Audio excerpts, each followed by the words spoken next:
하나님의 말씀은 열왕기상 17장 1절로 시작합니다. 통일 왕국 시대가 끝나고 르호보암 왕 때 이제 북이스라엘 왕국이 세워지지 않습니까? 여로보암 왕이 이제 북이스라엘 왕국을 세우는 시조가 되는데, 근데 놀라운 것은 남유다 왕국과 북이스라엘 왕국의 그 왕조 역사가 아주 뚜렷하게 차이가 있습니다. 첫째는 남유다 왕국에는 예루살렘 성전이 있습니다. 그 성전 안에 특별히 네 손에는 성막에 있었던 언약궤가 안치되어 있죠. 그런데 이 북이스라엘 왕국에는 여로보암 왕이 만든 베델과 단에 한마디로 우상 숭배하는 그런 일개 성전이 만들어졌고, 평민들을 제사장으로 세우고 임의로 유월절을 이제 만들어서 한마디로 예루살렘 성전에 대항하는 그런 이제 그 유사 성전이 세워졌죠. 또 하나는 남유다 왕국에는 다윗으로부터 이어지는 왕손의 그 계보가 마지막 망할 때 시드약 왕까지 이게 끊기지 않고 이어집니다. 도중에 여왕이 쿠데타를 하지만 결국은 그도 실각에서 죽임을 당하고 다윗의 후손으로 이어지는 그런 이게 계보인데요. 북이스라엘 왕국은 끊임없이 쿠데타가 있습니다. 그러니까 여로보암 왕이 집권해서 그 다음 아들 나답 때 왕조가 망하게 됩니다. 그러니까 바하사가 이제 새로운 왕조를 세우는데 또 그의 아들 엘라 때 왕조가 망합니다. 시므리라는 사람이 이제 그 반란하는데 7일 동안 그가 왕노를 하다 또 죽임을 당하죠. 그리고 이제 오므리라는 사람이 오므리 왕조를 세우는데 아합과 아하시아, 여호람 이제 4대를 이어져 가죠. 그 위에 이제 또 예후가 쿠데타를 해서 여로보암 2세라든지 그런 이게 그 후손들이 이어져 가는데, 이렇듯 북이스라엘 왕국은 끊임없이 쿠데타가 일어나는 겁니다. 하나님께서 분명코 이 다윗에게 한 지파를 주어서 하나님의 성전을 지키게끔 하겠다는 그 약속이 이어져 가는 걸 볼 수가 있습니다. 그러나 북이스라엘 왕국은 하나님이 명령한 다윗과 같이 하나님을 섬기고, 그리고 규례와 그리고 주님이 명령하신 그 계명을 지키게 되면 주님이 그 나라를 경고케 하지만, 그러지 않으면 심판하겠다는 그 말씀이 후자가 그대로 이루어지게 되죠. 그런 말씀드린 것처럼 계속 왕조가 2대 정도, 그리고 많아야 5대, 그리고 이제 망하고 맙니다. 그것을 통해서 주님은 당신이 약속한 것을 반드시 이루신 하나님이라는 것. 그러나 여기서도 다윗이 그렇듯 하나님을 온전히 섬겼고, 그리고 그 약속 가운데 하나님이 다윗의 후손들로 남유다 왕국의 왕손의 계보를 잇게 하셨다는 것. 그러나 북이스라엘 왕국은 시조인 여로보암 왕이 하나님의 말씀의 그 테스트를 그가 합격하지 못하고 자신이 예루살렘 성전과 모방한 유사 성전을 세움으로 북이스라엘 왕국은 끊임없이 여로보암의 죄로 인하여서 하나님이 심판한 것이 반복이 되는 겁니다. 오늘 말씀은 이제 오므리 왕조를 세웠던 오므리가 죽고 아합이 집권했던 당시에 하나님의 사람 엘리야가 부름을 받게 됩니다. 길리앗에 우거하는 자 중에 지셋 사람 엘리야가 아합에게 말하되, 그러니까 어떻게 해서 이 지셋 사람 엘리야가 선지자로 부름받았는가 성경은 말하고 있지는 않습니다. 하나님께서 그를 강권적으로 이제 엘리야를 하나님께서 기름 부어서 선지자로 임명합니다. 그가 아합을 향해서 이런 이야기를 하죠. 내가 섬기는 이스라엘 하나님 여호와께서 살아계심을 두고 맹세하노니 내 말이 없으면 수년 동안 비도 이슬도 있지 아니하리라. 여기서 아합 왕에게 하는 그 말씀의 그 내용인즉 엘리야가 섬기는 하나님을 두고 자신이 맹세하는 거예요. 그래서 엘리야의 입에서 나오는 이 말이 없게 되면 수년 동안 비도 이슬도 있지 아니하라. 이거를 제3자가 봤을 때 엘리야가 굉장히 한마디로 그 오만하고 또한 한마디로 굉장히 그 허풍 같은, 왜 어떤 인간의 말이 선포된다고 그래서 수년 동안 비가 오지 않는 일이 있을 수 있겠습니까? 세상 말로는 이거는 뻥이요 할 수가 있잖아요. 그런데 하나님의 영이 이 엘리야 선지자 입을 주장을 하셔서 하나님의 말씀을 대언하게 한 것입니다. 그렇기 때문에 그가 내 말이 없으면 수년 동안 비도 이슬도 있지 아니하라. 이거는 하나님의 영과 엘리야가 하나 된 걸 이야기하죠. 그러니까 하나님의 영이 하는 말은 엘리야를 통해 선포되고 엘리야가 하는 말은 하나님의 영이 주신 말씀이 되는 겁니다.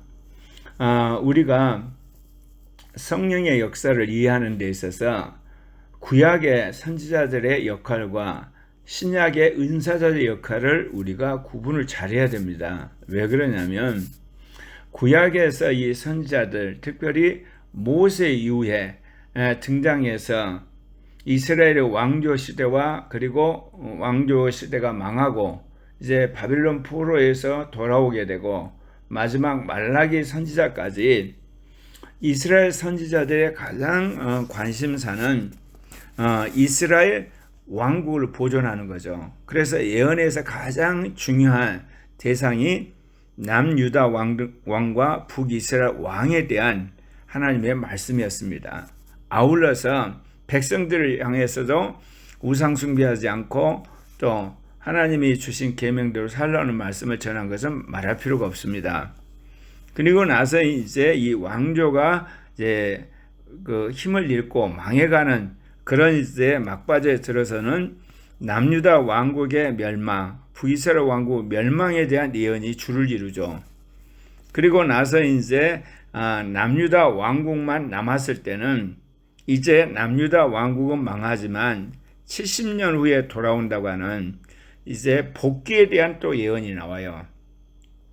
그러는 가운데 이제 갈수록 이 선지자들의 그 메시지가 이제 종말론적인 그런 내용으로 바뀌게 되죠. 그래서 호세아 선지자 같은 경우는 이스라엘만이 아니라 하나님을 알지 못했던 이방인들이 하나님을 알게 되는, 말씀을 듣게 된다는 그런 예언을 하게 되고, 또 이 땅에 다윗의 후손 가운데서 이스라엘 회복할 메시아가 올 거란 예언도 하고, 그리고 이제 성령을 부어주실 거라는 예언도 하고, 그리고 선지자를 통해서 이제 교회 시대가 끝나고 천년왕국 이야기까지 합니다. 마지막에는 새하늘과 새 땅에 이루어질 나라에 대한 예언들을 하게 되죠. 그러니까 하나님께서 구약 시대에 이스라엘 민족을 쓰신 목적은 뭐냐? 첫째, 모세를 통해서 이스라엘과 옛 언약을 맺음으로 장차 이 땅에 오실 예수 그리스도를 예표하기 위한 그런 그 말씀으로서 이 성막, 뜰, 그리고 성소, 지성소라는 영혼 몸의 그런 성전을 예표로서 하늘의 성막을 모형으로서 보여주셨고, 그걸 통해서 이스라엘을 제사장 나라, 그리고 레위지파를 제사장 지파, 아론 가문을 제사장 가문으로 해서 이스라엘을 하나님이 기뻐하는 제사장 나라로 세우신 거죠. 아울러서 이스라엘을 거룩한 민족으로, 그래서 십계명뿐만 아니라 거기에 율례와 규례로 여러 가지 정결 예법을 이야기를 하는 거죠. 그리고 이런 하나의 계명만 준 것이 아니라 1년에 3차례 하나님이 정하신 곳에 와서 절기를 지키라 그러고, 그리고 7가지 절기를 이야기를 하고, 그리고 토지 제도도 사고 파는 것이 아니라 장손이 그것을 이어받아서 지파의 경계선에 있는 그 땅은 계속 그 지파가 차지하도록 하게 하고, 또 7년마다 안식년을 하고 7번 했을 때 희년을 하도록 하는 그런 시스템은 철저하게 이스라엘이라고 하는 나라를 제사장 나라요 거룩한 민족을 만드는 그런 의미에서 하나님이 출애굽을 해서 그런 나라에 세팅을 한 거죠. 그럼 말씀드린 것처럼 사사 시대를 거치고 이제 왕국 시대를 오게 되면서 하나님이 이스라엘 향해서 계획했던 이 제사장 나라 거룩한 민족의 그런 메시지가 이제 점점 사라지게 되고, 왕들에 대한 메시지, 왕국의 멸망에 관한 이야기, 그리고 다시 돌아오는 회복 이야기를 하면서 이제 예수 그리스도의 그 오심에 대한 메시아 예언이 뒤를 잇게 되고, 그리고 성령 부어주신다는 이야기, 이방인이 들어오게 될 것, 천년왕국, 새하늘과 새 땅까지 이어지게 되는 겁니다. 그렇다면 출애굽한 이후에 하나님이 이루려고 했던 제사장 나라의 거룩한 민족으로서 이스라엘 공동체는 실패하게 됩니다. 그런데 주님이 이거를 이미 아셨어요. 그래서 이 땅에 오신 예수 그리스도를 통해서 바로 이 제사장 나라 거룩한 민족의 그 언약을 실현하는데 그게 다름 아닌 교회입니다. 그래서 교회가 하나님이 기뻐하시는 왕 같은 제사장들이 모인, 그러니까 제사장 공동체요 또한 거룩한 공동체로서 하나님이 교회를 이제 세우고 계시는 겁니다. 오늘 말씀에 보면 이제 엘리야가 그런 이야기를 합니다. 여호와의 말씀이 엘리야에게 임하여 이르시되, 그런 이야기를 하거든요. 그러니까 엘리야가 이미 아합 왕에게 하나님이 주신 말씀을 선포했어요. 내가 섬기는 하나님의 이름을 두고 내가 맹세하건대 내 말이 없으면 수년 동안 비도 있지 아니할 거다. 그가 이게 선포했으니 이 말씀이 북이스라엘 전역에 다 퍼질 거 말할 필요 없죠. 근데 이거를 열왕기 기사가 열왕기상 17장 2절에서 여호와의 말씀이 엘리야에게 임했다 그러면서 그 이후에 구체적으로 엘리야를 인도하는 이야기가 나옵니다. 너는 여기서 떠나 동쪽으로 가서 요단 앞 그릿 시냇가에 숨으라. 왜냐하면 왕을 향해서 수년 동안 비도 이슬도 내리지 않겠다는 이야기는 다른 말로 하면 하나님이 이 아합 왕을 심판하셨다는 메시지 않겠습니까? 그러면 아합 왕이 이 엘리야 선지자를 그대로 두겠습니까? 어떻게든 붙들어서 죽이려고 하겠죠. 그래서 하나님께서 엘리야 선지자의 사명이 남아있기 때문에 그를 요단아 그리 시냇가에 숨기게 하시죠. 오늘날처럼 어떤 그 교통이나 통신이나 네트워크 그리고 여러 가지 CCTV나 이런 것들이 발달되지 않는 시대이기 때문에 요단아 그리 시냇가에 동굴에 숨어버리면 찾을 길이 없죠. 그런데 이렇게 인적이 없는 곳에 숨게 되면 먹고 사는 것이 문제지 않습니까? 그때 주님이 뭐라고 이야기를 하시냐면요. 열왕기상 17장 3절에 그 시냇물을 마시라. 내가 까마귀들에게 명령하여서 거기서 너를 먹이게 하리라. 그러니까 지금 아합 왕이 도끼가 올라서 어떻게든지 이스라엘 전역을 뒤져서 이 엘리야 선지자를 찾아서 죽이려고 그러잖아요. 그러니까 아무도 모른 그곳에 가서 숨어 있으라. 그리고 그 시냇가에 그 물로 목을 죽이고 내가 까마귀를 통해서 떡과 고기를 보내주겠다. 그렇게 말씀을 하시는 겁니다.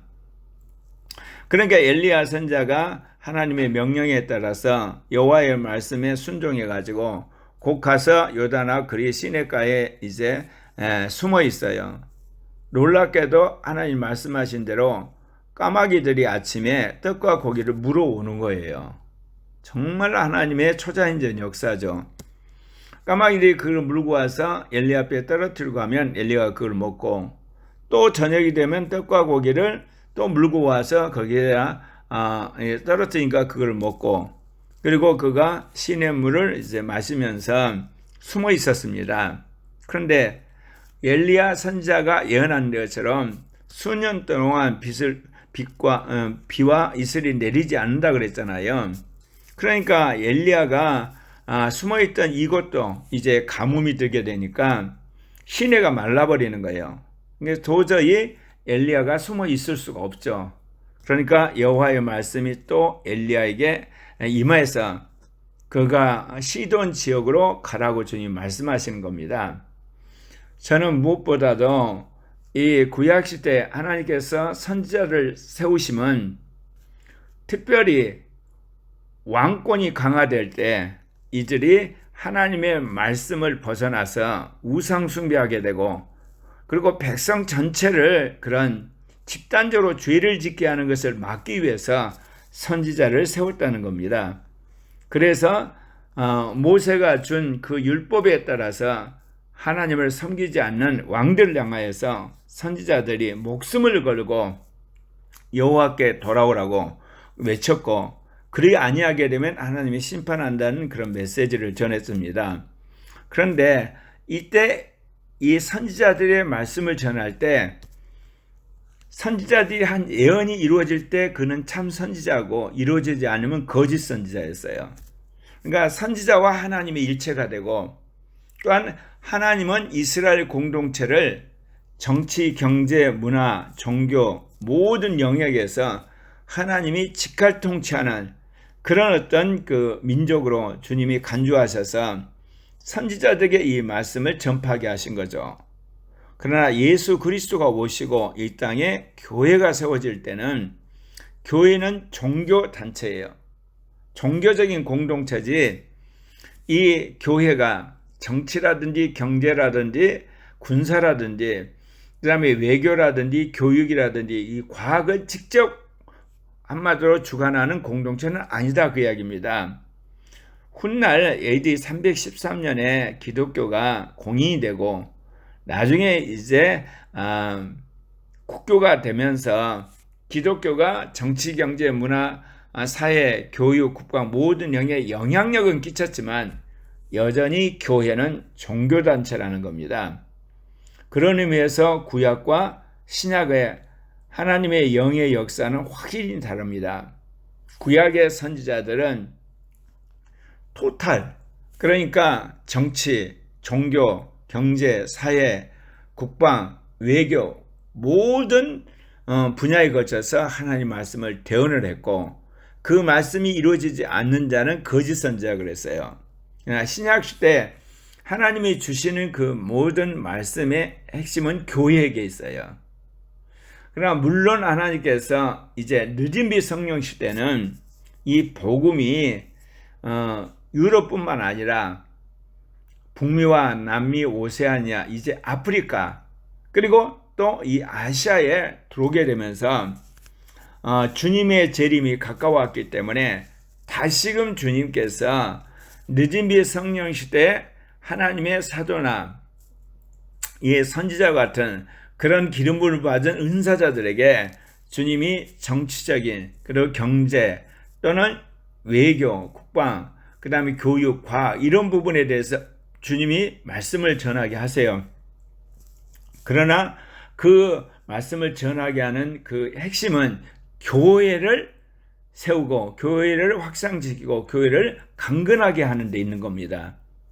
그러니까 구약의 선지자들은 어떻게 하면 왕이 제대로 정치를 하고 왕국을 보존하고, 그리고 그 백성들이 모세가 준 그 말씀대로 살 것이냐, 모든 영역이 하나님이 통치하시는 신정정치라면 신약 시대는 그게 아니라 교회라고 하는 종교 공동체, 어떻게 보면 영적인 공동체가 복음을 전하고 그리고 복음을 전한 사람들을 양육하는 그런 역할에 초점을 맞추고, 심지어 정치나 경제나 문화나 교육, 사회 모든 영역에 하나님이 예언을 하시고 어떤 말씀을 주시는 것도 결국은 교회를 위한 하나의 방편이라는 거죠.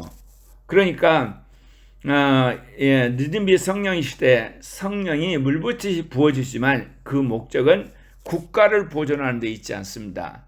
교회를 든든하게 세우고 확장시키고 그리고 그들 안에서 거룩한 14만 4천의 무리들을 세움으로 사단과의 싸움에서 그들을 굴복시키는 거대한 하나님의 종들이 이 나라와 족속과 백성과 방언에서 산출이 되게 하는 게 하나님의 뜻이지, 구약처럼 정치나 경제나 사회나 국방이나 이 모든 것들을 관여해서 나라가 든든히 서게 하는 것은 아니라는 겁니다.